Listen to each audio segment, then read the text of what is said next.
Welcome back to another edition of the Old North State Sports Show. Folks, we are here today to talk about the one and only Red Rifle himself, Andy Dalton, who looks like he's going to finish his career here in Carolina. Now, I don't know how fans are going to feel about this.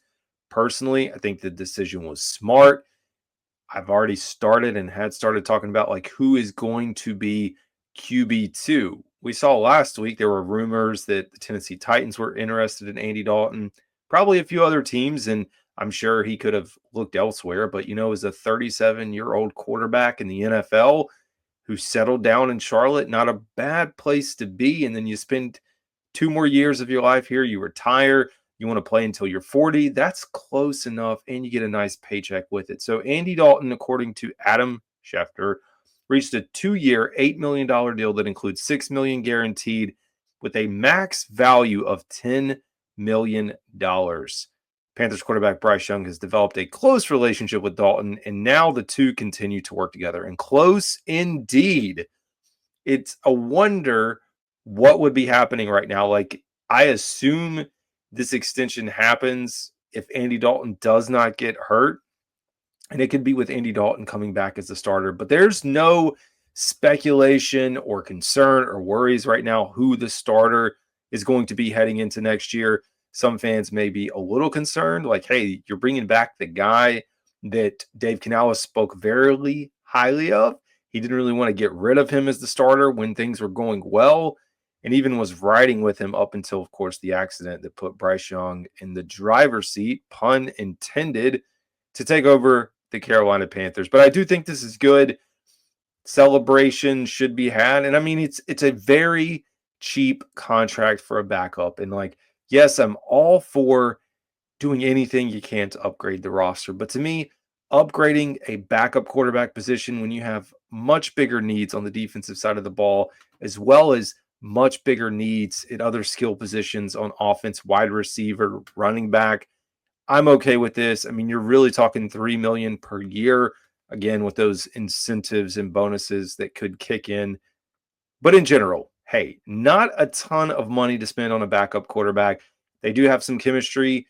I kind of look at this. Remember Derek Anderson and Cam Newton all those years where you knew you had a really good backup.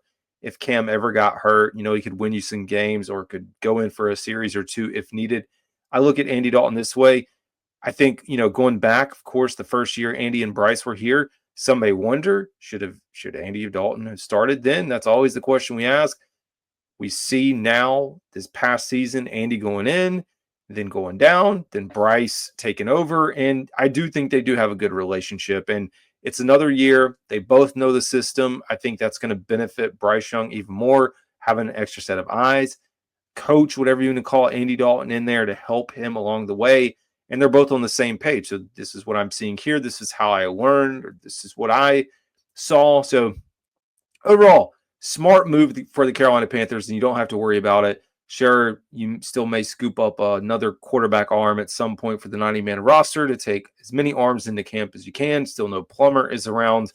So fantastic move, in my opinion, for the Carolina Panthers. Would love to know what you guys think. I don't see this as a bad thing. It is a wild world on X. I can tell you that now. And I don't know how many people are on X, but my gosh, the takes and opinions. I said we are at the point in the offseason where Panthers fans will argue about anything and everything. I don't understand y'all.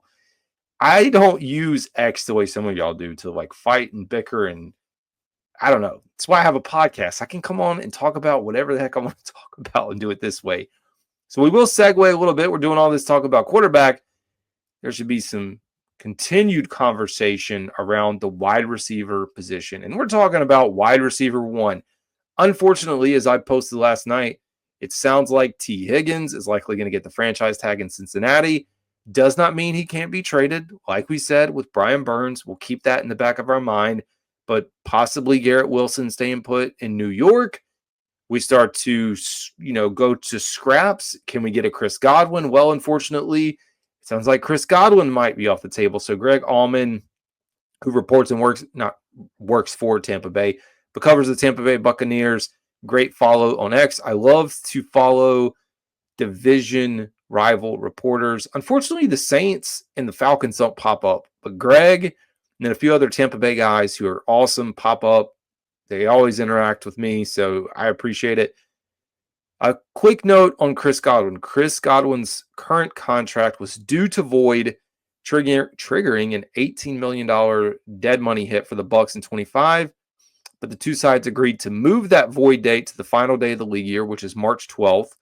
And that buys them time to work out a new deal and keep some cap savings heading into next year. So all signs with Chris Godwin. The Bucs do not plan, this is him as well, do not plan to use the franchise tag. It would be his third tag, which means it's at the quarterback value, around $41 million per year. It's not a realistic option. And so, unfortunately, it doesn't seem like a realistic option for the Carolina Panthers. So your pickings are slim, man. If you're still trying to figure out who to get, you throw Deebo Samuel's name into the mix. I mean, a better version of Xavier Legette. I don't know that I'm sold on him. Concerns with injuries. Great football player. Again, I just don't know that he's the one that's going to save the day. Same thing with DK Metcalf. I would be probably higher on DK Metcalf, but you are likely looking at another situation where you're kind of just picking up the scraps and seeing what you could put together. All this to say, I think signs continue to point, as much as we talk about defense, edge, safety, this, and this, that the Carolina Panthers could look to draft a wide receiver at pick number 8. Ted McMillan, Luther, whoever is there out of that group is absolutely a possibility. And the reason is you don't have wide receiver ones that grow on trees, folks. They just don't. Wide receiver ones, yeah, maybe in a trade every now and then, but when they come up in free agency, they're going to stick with the team that they're with, more than likely. And usually it's a bidding war, and you're going to overpay if there ever is a chance that a wide receiver is going to hit the free agency market. So for me, yeah, it stinks. So I'd just say adjust, your senses.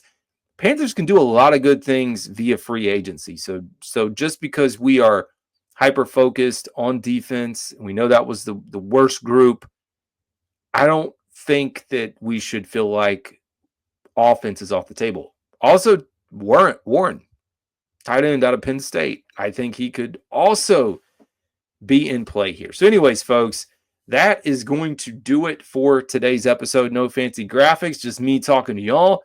Hey, folks, call the show, 910-679-6927. Got a few folks, and I appreciate you guys that have called. I'm putting together an episode later this week where I will answer your questions, or if you just have a comment, whatever it is. You guys have been great so far. You want to keep doing that? I would appreciate it. Anyways, as always, this is the one and only Carolina Dad. Y'all have a good one.